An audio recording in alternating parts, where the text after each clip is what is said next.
Thank you. Hi, Billy, sir. Very nice to meet Nice to you. meet you. I'm a huge fan. Well, thank you. Batman Hush was what got me into Batman, and Yeah, Batman Hush is one of the most iconic Batman storylines of all time, and it got a lot of new readers into reading Batman.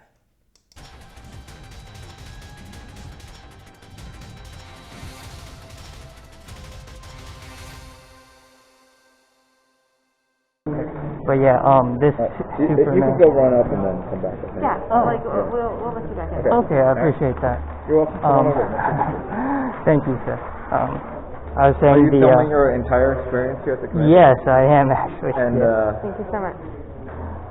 but then you edit it down, or what? I'll probably edit it down. Yeah. Oh, mask up. Oh, masked up. Thank you.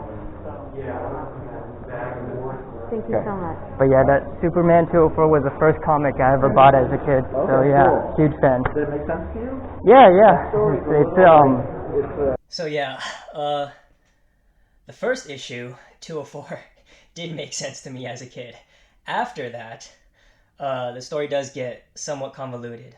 Superman for Tomorrow came out like right after, well, not right after, a couple months I think after Batman Hush, and a lot of people were really excited to see what Jim would do with Superman after the great, amazing Batman Hush run, and the art on the story is absolutely fantastic. It's really amazing. But the story, yeah, it got really convoluted and hard to follow.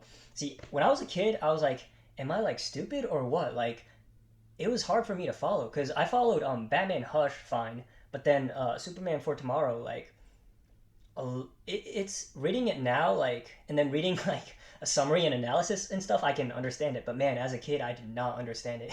The first issue of the story, though, yes, I did understand. But yeah, gorgeous art. The story, I think, and a lot of people talk about this on the internet, is that the story isn't as good as the art. But you know, the writer is well known and has done a lot of great stuff. Brian Azzarello, I think that's how you say his last name.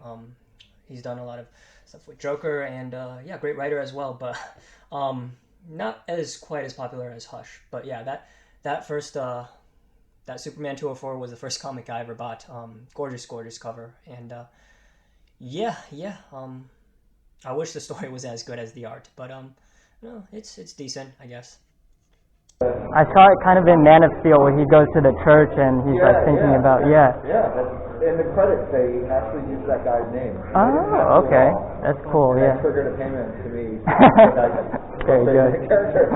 Very awesome. You can easily name it something. Awesome.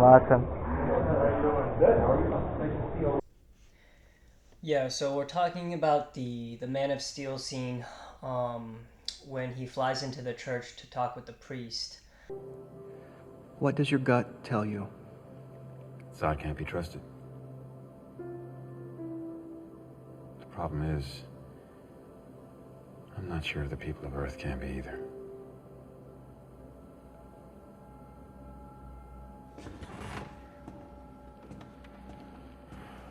Sometimes you have to take a leap of faith first. The trust part comes later. Superman has always had a kind of special relationship with how it relates to kind of God and religion and Christianity and all that. So it's that kind of, I guess, I don't know how to describe it, like spiritual dynamic of, you know, Superman is very powerful, almost godlike. You can save all of them.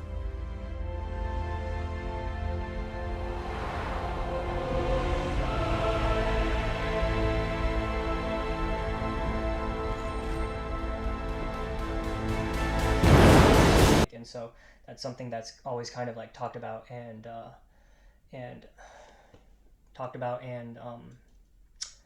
analyzed within either the comics or the movie. Even in BVS, you know, Lex Luthor kind of has a his main motivation for not liking Superman is because he doesn't believe like any person or any being should have that much power, and he has that famous line, if God is all powerful, then he cannot be all good. If he's all good, then he cannot be all powerful, right? So he kind of equated Superman to God. And and so kind of that scene, that whole scene and interaction was pulled from that issue 204. And it's pretty cool that they didn't change the name or anything and gave him credit, and he was able to get paid from that, because they probably could have easily just changed the name and kind of screwed him over or something. But it's cool that they didn't do that. And I know the whole translating comics to different mediums like film and television and stuff, that's kind of a hot debate topic for creators. And it's cool that they did right by him. And but yeah, all in all, it was a really cool experience meeting him. He was super nice and down to earth guy. Because sometimes people talk about don't meet your heroes, because you don't know how they're gonna end up being in the end. And he was a lot more down to earth and cool than I thought he would be.